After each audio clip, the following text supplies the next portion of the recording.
नमस्कार, मैं वैभवी भट्ट कक्षा 10वीं के छात्र आज आप सभी का CSKM पॉडकास्ट में स्वागत करती हूं। आज हम अपने विद्यालय के प्रधानाचार्य महोदय का इंटरव्यू लेने वाले हैं। आशा करती हूं ये आपके लिए प्रेरणादायक हो।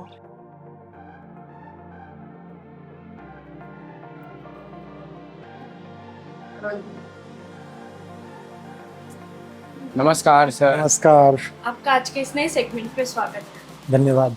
तो सर मेरा पहला सवाल कि जब आप छात्र थे तब आपको अपने जीवन में सबसे बड़ी प्रेरणा किससे मिली? जब आप छात्र जीवन में आते हैं तो आपका जो परिवार है, आपका जो आसपास का समाज है और आपकी जो प्राथमिक पाठशाला होती है, ये आपके मूलभूत प्रेरणा स्रोत होते हैं। फिर इसमें आपका परिवार, आपके अभिभावक, आपके शिक्षक, आपके भाई बहन सब शामिल होते हैं।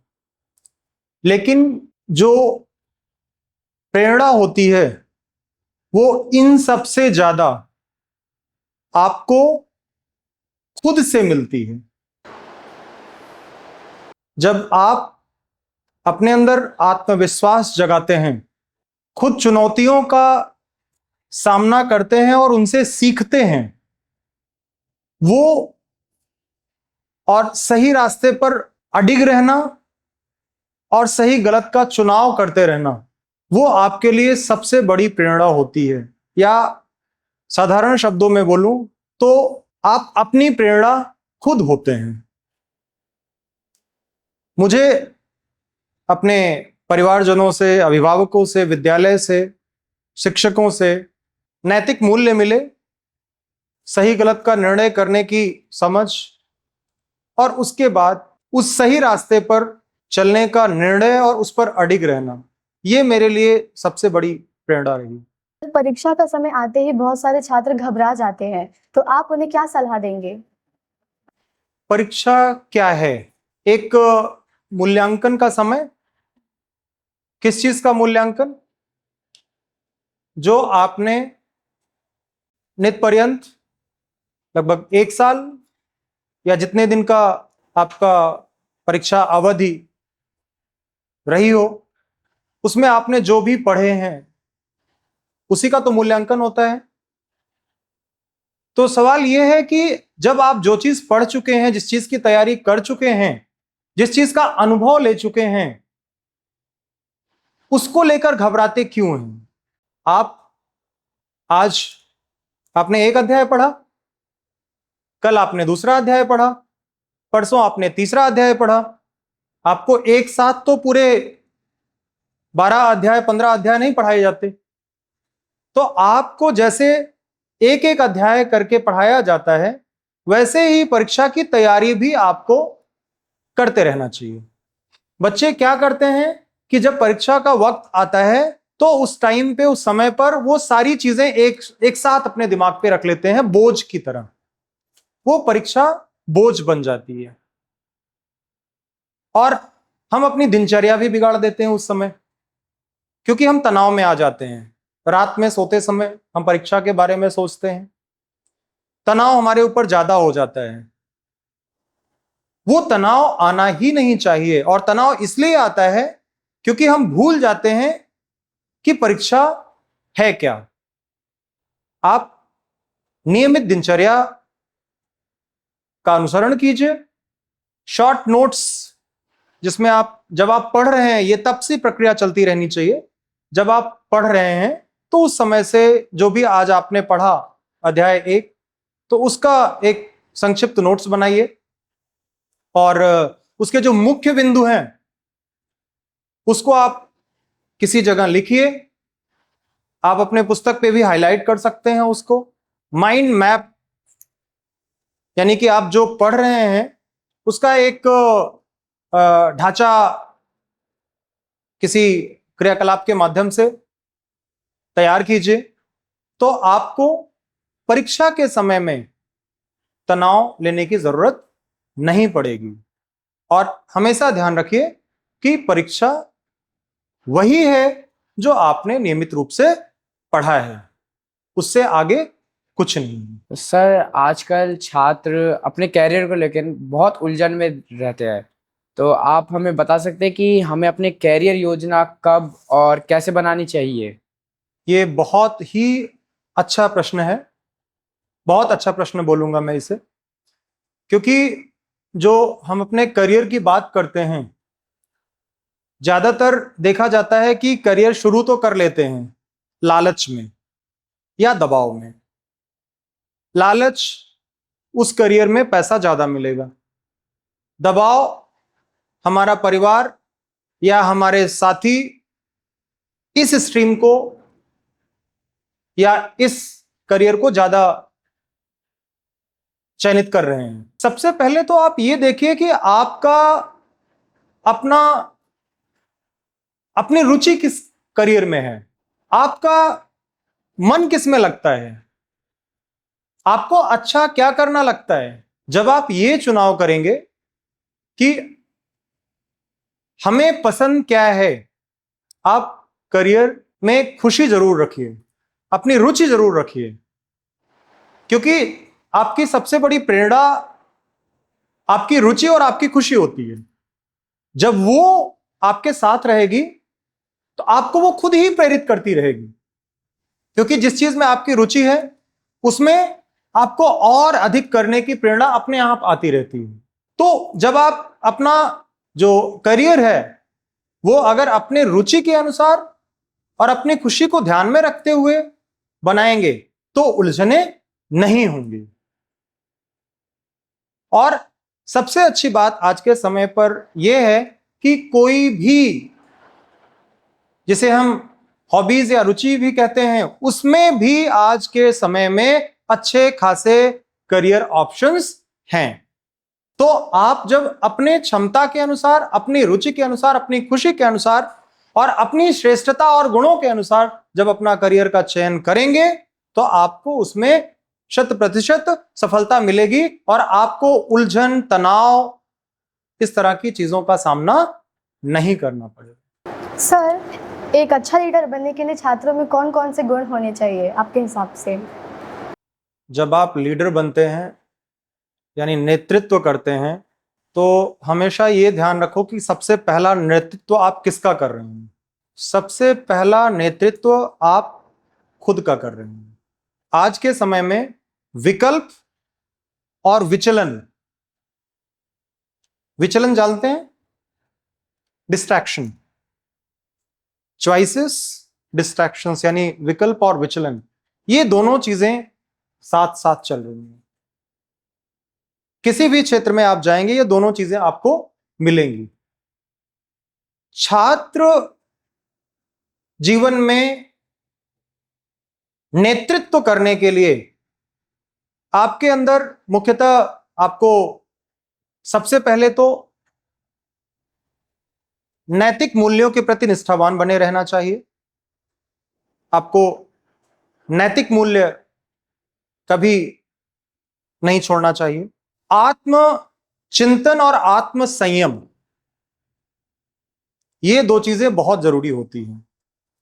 आत्मचिंतन, अपने आप, अपने से सवाल करिए, अपने से जवाब लीजिए और विचलन पे नियंत्रण रखने के लिए आत्म संयम बनाइए, सेल्फ रिस्ट्रेंट, सेल्फ कंट्रोल, ताकि जब आप नैतिक मूल्यों पर निष्ठावान रहेंगे तो आप ईमानदार बने रहेंगे, सच्चे सत्यनिष्ठ बने रहेंगे और आत्म संयम रखेंगे तो आप अपने लक्ष्य पर केंद्रित रहेंगे और फिर आपके लिए नेतृत्व की राह आसान हो जाएगी।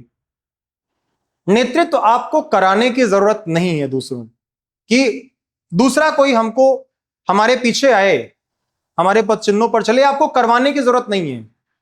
आप सही रास्ता चुनिए, उस पर चलिए और लोग आपके पीछे चलेंगे। तो आपको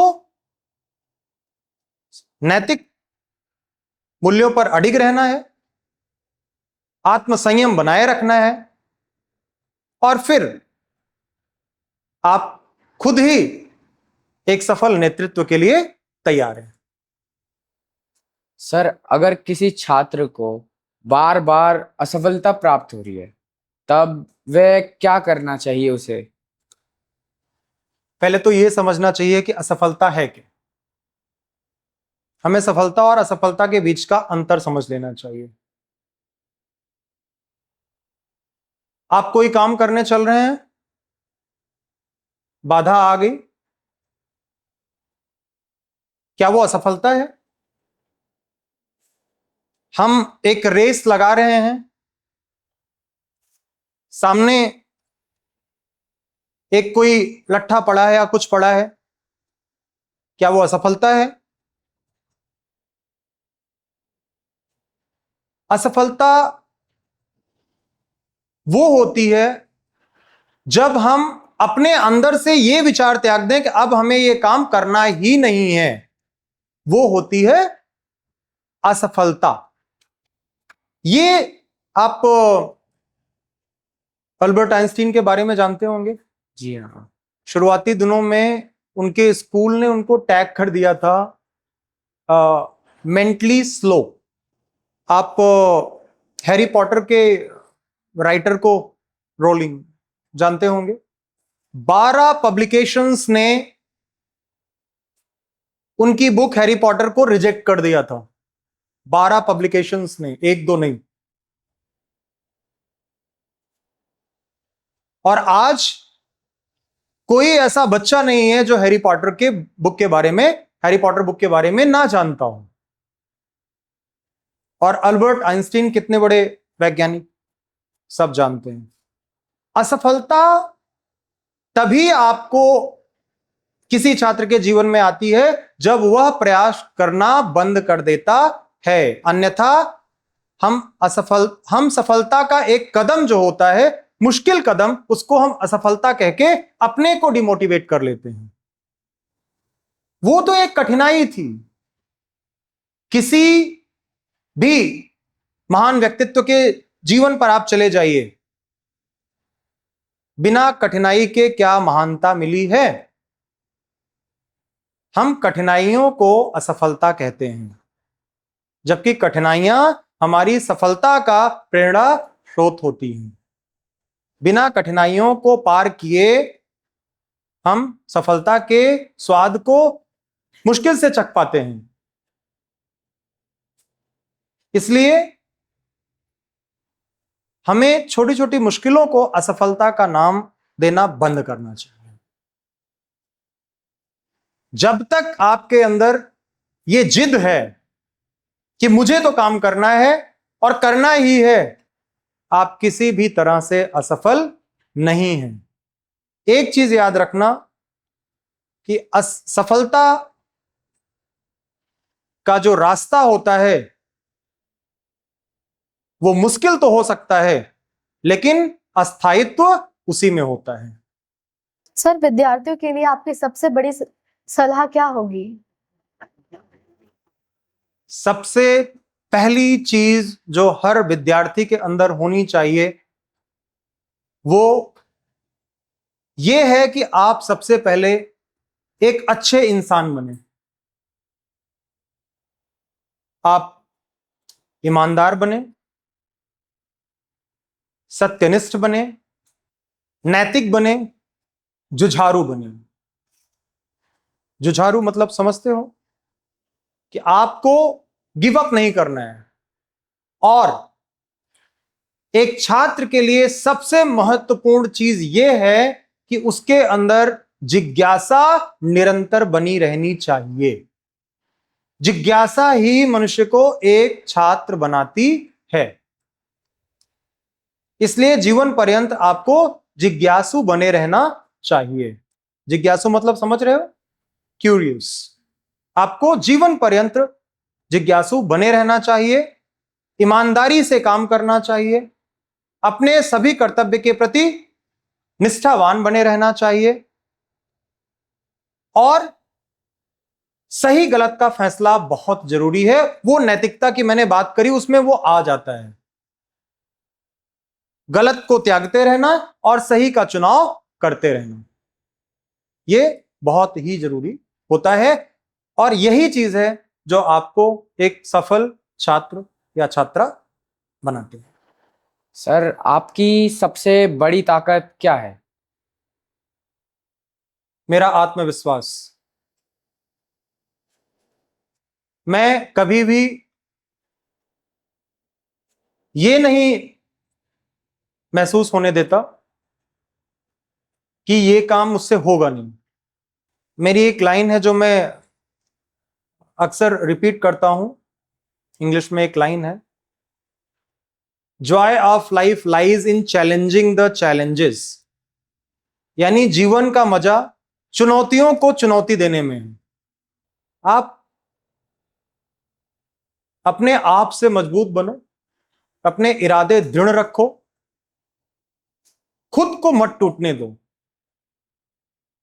क्योंकि ये जिस दिन आपके अंदर ये आ गया कि जो सही रास्ता है और जो आपको अपने मकसद तक पहुंचाएगा वो सिर्फ सच ही है, और वही मेरी ताकत है। सर, आप जब छोटे थे तो आपका भी तो कोई सपना होगा कि आप बड़े होकर कुछ बनना चाहोगे। अभी आप हमारे स्कूल के प्रिंसिपल हैं, तो आपको कैसा महसूस हो रहा है? मुझे याद है, मैंने सन 2004 में एक कविता लिखी थी, if ever I be a teacher. हो क्या रहा था उस समय, मेरे पास कुछ बच्चे पढ़ने के लिए आते थे, तो और व्यक्तिगत भी मैंने वो देखा था कि सही मार्गदर्शन और सही शिक्षा समाज में मुश्किल हो रहा है, और वही सबसे ज्यादा जरूरी है। तो उस टाइम पे मैं ग्रेजुएशन कर रहा था, तो मैंने वो अपनी कविता लिखी थी कि अगर मैं कभी शिक्षक बनूंगा तो ये जरूर ध्यान रखूंगा कि किस बच्चे को क्या चाहिए और उसके हिसाब से उसका करियर बनाने में मैं मदद कर सकूं। और आज एक स्कूल नेतृत्व करने के पद पे आके मुझे वो बहुत अच्छा लग रहा है। मैं आए दिन वो पन्ने पलट के अपनी वो कविता देखता हूं तो मुझे बड़ी खुशी मिलती है कि जो सपना मैंने वहां देखा था वो आज मेरे जीवन का हिस्सा है और मैं उस पर काम कर रहा हूं। और ये सबके लिए मैं उदाहरण देना चाहता हूं कि जब भी आप किसी भी अपने सपने पर डेडिकेट हो जाते हैं, समर्पित हो जाते हैं, तो आपको बहुत आसान हो जाता है उसे अचीव करना, उसे हासिल करना। सर, हमारे स्कूल का जो मोटो है every child is a winner, तो हमारा स्कूल इस पे कैसे काम करता है? आप उस पे कुछ कहना चाहेंगे? बिल्कुल, इसमें every child is a winner, और ये हर अभिभावक की इच्छा होती है कि बच्चा जब किसी विद्यालय में जाए तो वह एक विनर की तरह निकले।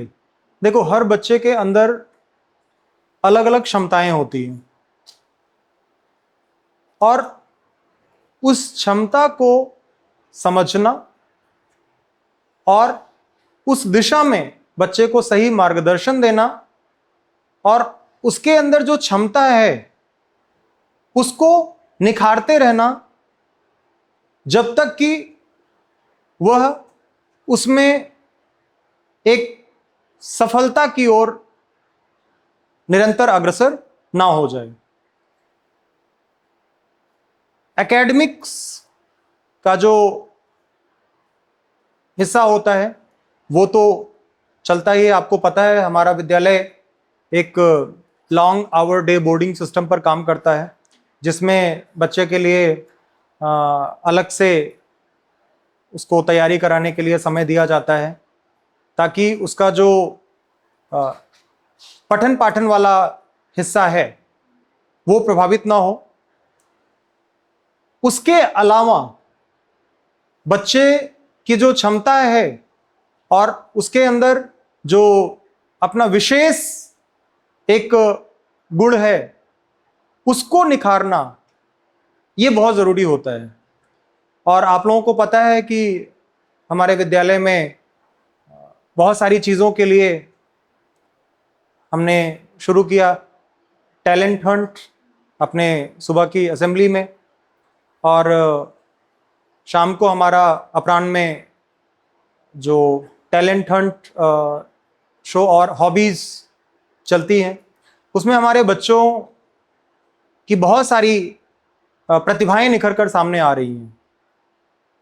तो एकेडमिक्स के साथ साथ बच्चे की जो प्रतिभा है और जो विशिष्ट क्षमता है उसको निखारने के लिए हमारा स्कूल निरंतर काम कर रहा है, और बच्चे हमारे सफल भी होते रहे हैं। इससे बच्चे के अंदर किसी भी एक क्षेत्र में जब वो सफल होता है तो उसके अंदर एक आंतरिक प्रेरणा आती है। सफलता का स्वाद बहुत खूबसूरत होता है, तो वो स्वाद जब बच्चा चखने लगता है तो अपने आप वो आगे बढ़ने के लिए प्रेरित हो जाता है। धन्यवाद सर। अब मैं आप लोगों से कुछ पूछना चाहता हूं। आपके साथ वार्तालाप बहुत ही अच्छा चल रहा है, तो आप अपना अनुभव बताइए। अभी आप लोग समर कैंप का हिस्सा हैं, तो आप लोगों को समर कैंप का अनुभव कैसा रहा? मैं आपके सवाल का उत्तर देना चाहूँगा। फ़िलहाल जो समर कैंप हो रहा है इसमें हम सबको बहुत अच्छा महसूस हो रहा है। हम लोग बहुत प्रेरित हो रहे हैं, काफ़ी तरह की को करिकुलर एक्टिविटीज़ हो रहे हैं जिससे हमें बहुत ज़्यादा बढ़ाव मिल रहा है कि सोशल फील्ड में हम आए आगे। एक्टिविटीज के साथ साथ सर हमारी पढ़ाई भी बहुत अच्छी चल रही है। हमारी पढ़ाई भी मतलब अफेक्ट नहीं हो रही है उसमें से, और हर बच्चों को चांस मिल रहा है परफॉर्म करने का, पार्टिसिपेट करने का। जिस बच्चे के अंदर कितना पोटेंशियल है उसको समर कैंप के थ्रू अच्छे से दिखाया जा सकता है, क्योंकि जहाँ तक मैंने अपने आप को देखा था तो I was not that great in speaking, लेकिन अब धीरे धीरे जैसे समर कैंप अटेंड करना शुरू किया, अपॉर्चुनिटीज मिली, तो मैं अपने आप के अंदर के सारे पोटेंशियल्स देख पा रही हूँ। सुनकर बहुत अच्छा लगा। अच्छा, एक और सवाल मेरे दिमाग में आ रहा है। जो जिस तरह से अभी शिक्षा पद्धति चल रही है सारे स्कूलों में, आपके हिसाब से उसमें क्या कुछ बदलाव की जरूरत है? अगर है तो वो क्या हो सकता है, जो बच्चों के भविष्य को देखते हुए और उनको पूरी तरह से आत्मनिर्भर और एक उनके संपूर्ण विकास को, सर्वांगीण विकास को ध्यान में रखते हुए जो उपयोगी हो? आपके हिसाब से इसमें कुछ इस तरह के परिवर्तन की जरूरत है? सर, जैसे पहले प्राइमरी में हम लोगों को बहुत खेल कूद के साथ चीजें सिखाई जाती थी, लेकिन जैसे जैसे धीरे धीरे हम आगे बड़ी क्लासेस में जाते जा रहे हैं वो सब कुछ बंद हो रहा है। सिर्फ एक ही चीज पे है, तो हम सिर्फ पढ़ाई पे ही कॉन्सेंट्रेट करते हैं या फिर किसी को करिकुलर एक्टिविटीज पे। तो अगर हम लोग एक्टिविटीज के थ्रू ही जैसे 10th-12th को भी कुछ सिखा सके तो वो बहुत अच्छा होगा। बहुत ही सुंदर है, इस पर जरूर हम लोग काम करेंगे। और आप लोगों के हिसाब से जो छात्र जीवन है, आपके अपने अनुभव के हिसाब से, आपने सवाल मुझसे पूछे थे, आप अपने अनुभव के हिसाब से बताओ, आज के समय को ध्यान में रखते हुए सबसे ज्यादा किस चीज की जरूरत पड़ती है? समर्थन की, मार्गदर्शन की, आत्मनिर्भरता की, जिसमें कोई कमी आ रही हो? सबसे ज्यादा क्या आपको जरूरत महसूस होती है छात्र रूप में? सर जैसे कि अभी समर कैंप चल रहा है, तो इसमें अभी बहुत सारे बच्चे नहीं होते हैं, तो उसमें हर बच्चे को पार्टिसिपेट करने का मौका मिलता है। लेकिन जब स्कूल खुलेगा तो बहुत सारे बच्चे हो जाते हैं, तो उसमें हर बच्चे को पार्टिसिपेट करने का मौका नहीं मिलता। तो बच्चे खुद को अंडर एस्टिमेट करने लगते हैं कि नहीं, मैं उससे अच्छा नहीं हूँ, मैं मतलब वो कंपैरिजन करना स्टार्ट हो जाते हैं। तो इस पे थोड़ा काम करना चाहिए। बिल्कुल, ये बहुत ही अच्छी सलाह है। और एक चीज़ मैं इसमें आपको बोलना चाहूँगा, जैसा कि हमारा स्कूल कुछ चीज़ें ऐसी हैं जो हमारी अपनी यूनिक चीज़ें हैं, जैसे सिंडिकेट लर्निंग। तो सिंडिकेट लर्निंग में आप जो सिंडिकेट सिर्फ एकेडमिक्स के लिए बनाते हैं, आप अलग पोटेंशियल्स को डेवलप करने के लिए भी सिंडिकेट पे काम कर सकते हैं। क्योंकि एक छात्र के लिए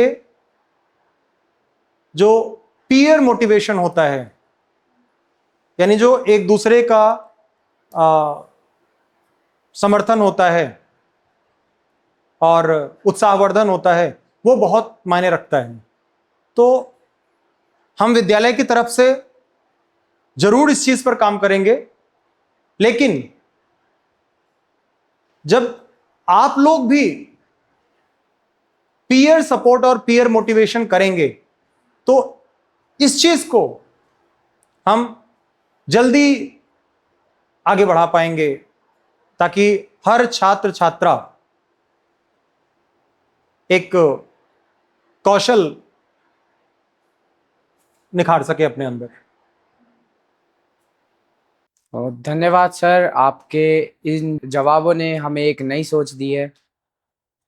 आप लोगों का बहुत बहुत धन्यवाद। बहुत अच्छा लगा आप लोगों से बात करके, और आपके सवाल वास्तव में बहुत समय के अनुरूप ज़रूरी हैं। तो आशा करता हूं कि आप लोग इनसे कुछ सीखेंगे और आगे बढ़ेंगे। धन्यवाद सर। धन्यवाद सर। आप लोगों को बहुत बहुत धन्यवाद। धन्यवाद सर, आप अपना कीमती समय हमें देने के लिए। आपके जवाबों ने हमें बहुत प्रेरित किया। ऐसे ही नए सेगमेंट्स के लिए स्टे ट्यून।